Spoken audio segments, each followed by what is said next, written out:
In today's episode, the skills needed for an effective coaching conversation, shared by our special guest, Diana Beabout, Innovation Coach at American International School of Guangzhou and Academy Mentor for Eduro Learning's The Coach Micro-Credential.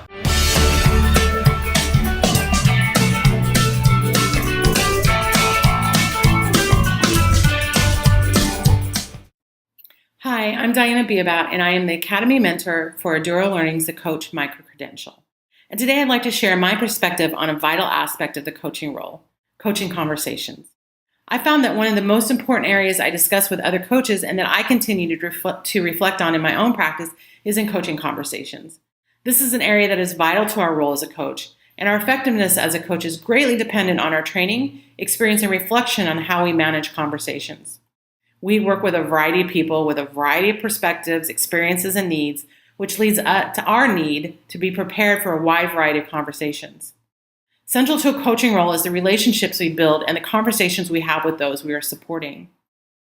Sometimes these conversations are on the fly and unplanned, and in other cases we have an opportunity to have an intentional, focused discussion.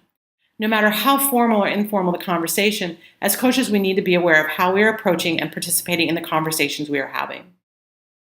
Based on my experience with specific coaching training, researching and presenting on coaching conversations, discussions with other coaches, and coaching and mentoring others, I found that there are 4 important elements for effective coaching conversations: mindset, listening, paraphrasing, and what I call conversation catalysts.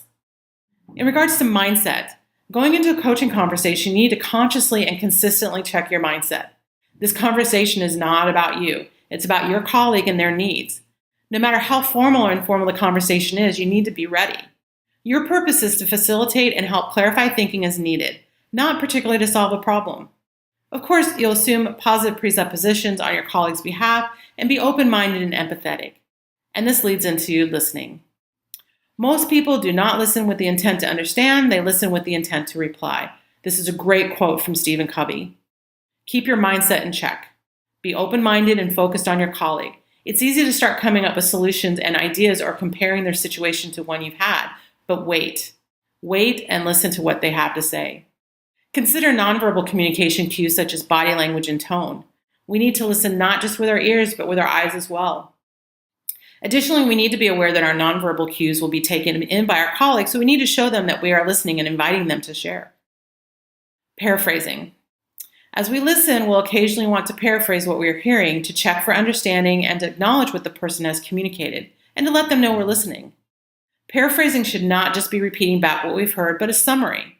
Less is more. And we need to let the paraphrase stand on its own so our colleague can confirm or clarify or extend from what we are sharing. Paraphrasing can also help build trust by showing our colleague that we are sincere and engaged with what they are sharing, but be careful not to overuse it. Finally, we come to what I call conversation catalysts. This element is based on a combination of ways we contribute to a coaching conversation in the form of questions, sentence stems, and feedback. In their book, Opening the Door to Coaching Conversations, authors Linda Chilotes and Marchetta Riley define the purpose of the coaching conversation is to stimulate thinking, growth, and change that lead to action. With that in mind, the questions and sentence stems you use will have an impact on how the conversation evolves. You have to make decisions about the type of questions you ask or the feedback you give or how you begin a sentence based on what is needed to help them move the conversation forward. Do you need to clarify, encourage reflection, identify problems, facilitate problem solving, encourage action, focus, or broaden the conversation?